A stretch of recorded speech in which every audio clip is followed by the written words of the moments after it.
بسم اللہ الرحمن الرحیم۔ السلام علیکم تمام ناظرین کو علم ستارے اور ہم یوٹیوب چینل میں خوش آمدید کہتا ہوں۔ آج کی ہماری ویڈیو کا ٹاپک تھرڈ آئی یعنی تیسری آنکھ کا ہے کہ کیا واقعی تیسری آنکھ کو بیدار کرنا فائدہ مند ثابت ہوتا ہے یا نقصان دہ ثابت ہوتا ہے۔ تو بڑھتے ہیں اپنی ویڈیو کے ٹاپک کی طرف، لیکن اس سے پہلے آپ تمام ناظرین سے گزارش ہے کہ اگر آپ ہمارے چینل پر نئے آئے ہوئے ہیں تو ہمارے چینل کو ضرور سبسکرائب کر لیں اور اس ویڈیو کو بھی لائک کر دیں۔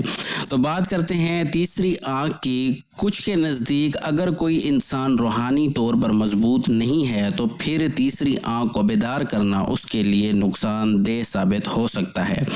تیسری آنکھ کا بیدار ہونے کے بعد انسان کا تعلق کائنات کی عظیم قوتوں سے ہوتا ہے، اور اگر کوئی انسان روحانی طور پر مضبوط نہیں تو پھر اس دنیا کی اور دوسری دنیاؤں میں توازن برقرار نہیں رکھ پاتا اور ذہنی طور پر غیر متوازن ہو جاتا ہے۔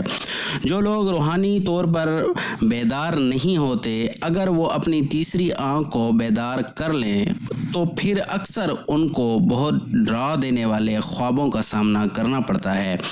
اس کے ساتھ ایسے لوگوں کو ایسی مخلوقات بھی دکھائی دینے لگ جاتی ہیں جن کو انسانی آنکھ نہیں دیکھ پاتی، اور یہ مخلوقات اکثر نقصان پہنچاتی ہیں۔ تو میرا آپ تمام دیکھنے والے بہنوں سے بھائیوں کو یہ مشورہ ہے کہ اگر آپ روحانی طور پر مضبوط نہیں ہیں تو تیسری آنکھ کو بیدار مت کریں، کیونکہ آج کل کے دور میں نے دیکھا ہے کہ اگر کسی کو تھوڑی سی بھی روحانیت کی ہوا لگتی ہے تو وہ پہل تیسری آنکھ کے پیچھے بھاگتا ہے اور اس کو بیدار کرنے کی کوشش کرتا ہے، جو سراسر غلط ہے۔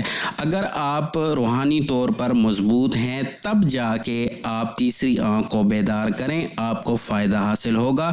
اگر آپ روحانی طور پر بھی کمزور ہیں اور لگ جاتے ہیں تیسری آنکھ کو بیدار کرنے کی طرف، تو یہ آپ کو نقصان کا سامنا کرنا پڑ سکتا ہے اور آپ کو اس سے کافی ذہنی اور جسمانی نقصان اور مالی نقصان بھی ہو سکتا ہے۔ تو امید کرتا ہوں آپ کو ویڈیو پسند آئی ہوگی۔ اگر پسند آئی ہے تو اس ویڈیو کو لائک بھی کریں، شیئر بھی کریں اور ہمارے چینل کو ضرور سبسکرائب کریں۔ پھر ملیں گے نئی ویڈیو میں، تب تک کے لیے اللہ حافظ۔